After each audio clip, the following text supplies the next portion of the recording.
तो hello everyone, welcome to my YouTube channel study with V V. तो हम आपको बता दें कि हमारे इस चैनल पे BCA, BBA, BCom and MCA से रिलेटेड वीडियो लेक्चर डाले जाते हैं। तो अगर आपको हमारा वीडियो अच्छा लगता है तो प्लीज़ वीडियो को लाइक करें एंड चैनल को सब्सक्राइब करें। तो आज डिस्कस करेंगे हम कॉन्सेप्ट ऑफ कॉस्ट क्या होता है and type of concept of cost, या आप बोल सकते हैं टाइप ऑफ कॉस्ट को डिस्कस करेंगे। तो इसके पहले मैंने कॉस्ट एनालिसिस को डिस्कस किया है, तो अगर आपने उस वीडियो को नहीं देखा है तो प्लीज़ चैनल पे पड़े बिजनेस इकोनॉमिक्स के प्लेलिस्ट को विजिट करें, वहाँ पे आप जाके देख सकते हैं। तो चलिए स्टार्ट करते हैं। सबसे पहले कॉन्सेप्ट ऑफ कॉस्ट को डिफिनेशन को पढ़ दें, उसके बाद आपको इसको डिस्क्राइब कर देंगे, उसके बाद इसके टाइप्स को भी डिस्क्राइब कर देंगे। तो the concept of cost is a key concept in economics. It refers the amount of payment made to acquire any goods and services. In similar way, the concept of cost is a financial valuation of resources, materials, risk, time and utilities consumed to purchase goods and services.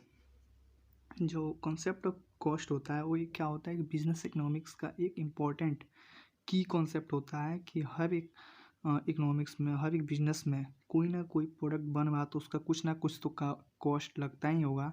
तो उस इसीलिए हम इसे एक की concept बोलते हैं business economics के टर्म में। तो जो हमारा क्या बोलते हैं कॉन्सेप्ट ऑफ कॉस्ट होता है वो सिमिलर कॉस्ट एनालिसिस से मिलता जुलता रहता है।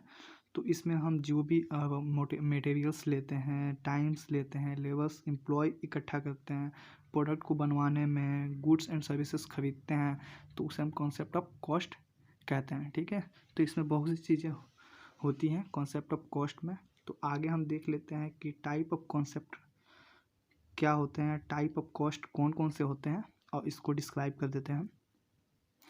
पहला होता है हमारा फिक्स कॉस्ट, दूसरा होता है वेरिएबल कॉस्ट, तीसरा होता है डायरेक्ट कॉस्ट, चौथा होता है इनडायरेक्ट कॉस्ट, पांचवा होता है इम्प्लिसिट कॉस्ट एंड सिक्स होता है एक्सप्लिसिट कॉस्ट। तो वन बाय वन करके हम आपको बता देते हैं इसके बारे में।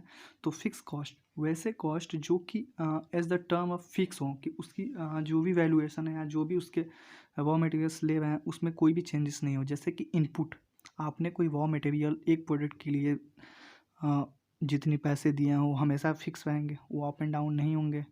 ठीक है, जो मतलब इजीली सप्लाई मिल जाए, जिसकी क्वांटिटी घटेगी वो तो जो चेंज होंगे वो वेरिएबल कॉस्ट में आ जाएंगे, जो चेंजेबल नहीं होंगे वो फिक्स कॉस्ट में आते हैं। वेरिएबल कॉस्ट में क्या आएंगे, वो प्रोडक्ट जिनकी जो भी कॉस्टिंग है, जो भी प्राइस, जो हमेशा मौसम के अनुसार चेंज होते हों।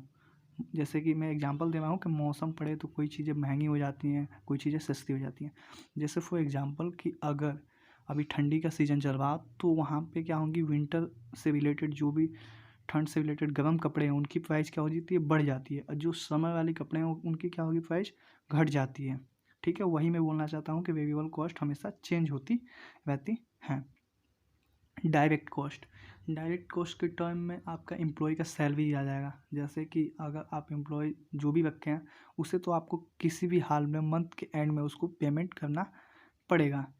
इनडायरेक्ट कॉस्ट जिसकी आपने एक्सपेक्ट नहीं किया और अचानक मशीनरी ख़राब हो गई ऐसे वैसे, तो उसमें इनडायरेक्ट कॉस्ट में पैसे चले जाते हैं। Implicit cost as the term of आपकी जो भी ऑर्गेनाइजेशन के अंदर जो कॉस्ट लग रही है, जैसे कि बिजली बिल का कॉस्ट, आप मशीनरी चला रहे हैं तो उसमें इलेक्ट्रिसिटी बिल आएगी, तो उसे इम्प्लिसिट कॉस्ट में रखेंगे। एक्सप्लिसिट कॉस्ट जो कि ऑर्गेनाइजेशन से बाहर होगा, जैसे कि ट्रांसपोर्ट, एडवर्टाइजमेंट, एज द बड़े बड़े बैनर लगवाना, इन सब में भी तो आपकी कॉस्टिंग लगेगी, उसको भी तो आप कैलकुलेट करते हैं। प्रोडक्ट की बनाते समय आप उसके एडवर्टाइजमेंट कर रहे हैं तो उसमें जो पैसे लग रहे हैं उसको भी कॉस्टिंग के अंदर ही ऐड ऑन किया जाता है कई जगह, तो उसे एक्सप्लिसिट कॉस्ट कहेंगे।